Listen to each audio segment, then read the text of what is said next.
Passover of the Jews was near, and Jesus went up to Jerusalem. In the temple he found people selling cattle, sheep and doves, and the money changers seated at their tables. Making a whip of cords, he drove all of them out of the temple, both the sheep and the cattle. He also poured out the coins of the money changers and overturned their tables. He told those who were selling the doves, "Take these things out of here. Stop making my Father's house a marketplace." His disciples remembered that it was written, "Zeal for your house will consume me." And the Jews then said to him, "What sign can you show us for doing this?" And Jesus answered them, "Destroy this temple, and in 3 days I will raise it up." The Jews then said, "This temple has been under construction for 46 years, and will you raise it up in 3 days?" But he was speaking of the temple of his body. After he was raised from the dead, his disciples remembered that he had said this, and they believed the Scripture and the word that Jesus had spoken. When he was in Jerusalem during the Passover festival, many believed in his name because they saw the signs that he was doing. But Jesus, on his part, would not entrust himself to them, because he knew all people and needed no one to testify about anyone, for he himself knew what was in everyone. Well, Frank, I think we both hold in our heads quite a picture of this Jesus cleansing the temple. To unpack it a bit more. Yes, well, Jenny's talking about a pilgrimage that we went on a couple of years ago when we went overseas to Oberammergau, a little town in southern Bavaria, to see the famous Passion Play, which is put on there every 10 years. And yes, this scene was an extraordinary scene. It's this huge stage, covered, there were hundreds of people on the stage milling around, live camels and donkeys, and Jesus sort of stormed into it, didn't he?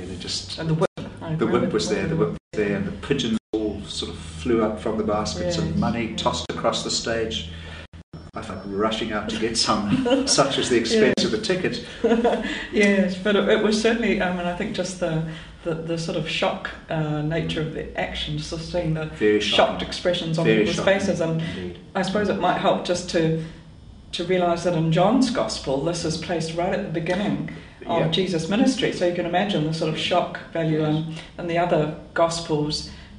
This cleansing of the temple is placed much later in Jesus' ministry, and perhaps people were beginning to see a little bit more of Jesus. But this is no gentle Jesus, meek and mild. Not at all. But it's also not just Jesus, sort of the wonder worker.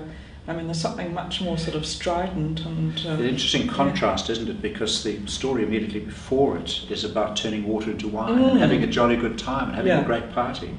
And that was the first sign in John's Gospel. And here's another sign. Yes, I noticed it was the word sign is used, isn't it? They're sort of saying, well, why are you doing this? Give us your credentials. Yeah, to do this sort of stuff. Who are you? If anyone came bowling into the cathedral and started doing things like that here, we might be asking them about their credentials as well.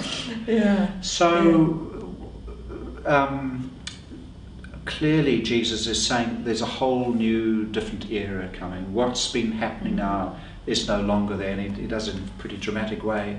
But there's more to it, isn't there? Because there's something about the literalness of the way people take his words, destroy this temple, and they can't actually understand what he's saying about the temple. Paul, of course, did, because St. Paul, much in his letters, picks up this idea of the temple and talks of our own bodies being the temple of the Holy Spirit, just as Jesus here seems to clearly is referring to his body, which the disciples didn't understand. Yeah. And even to us, it's much easier for us to think about literal structures on what we'd like to do to the church, to change the church, or what we'd like to do to change the world. You think of all the Occupy things going on, but when it's actually taken back a level to saying, how do we treat our body as a temple? What does it mean to be people who somehow God is present in? That's actually, it comes a bit closer, doesn't it? And, much closer. And I would want to throw in the word they believed in Jesus, or they believed into. Because the Greek word that's used there is a very interesting one. It's an action word. It's believing into. It's almost as if you dive into the water of the word, if you like. Right. And again, I suppose Paul did something of this when he talked about putting on Christ. Yeah. You become a new person. So it's not just enough just to believe it, but you actually have to change your whole life. Right. And which, of course, is about discipleship, isn't it? And the commitment. Going on the journey. Yeah. Commitment, total commitment of Jesus, even to dying on the cross. Yeah, it's the challenge of Lent. Indeed.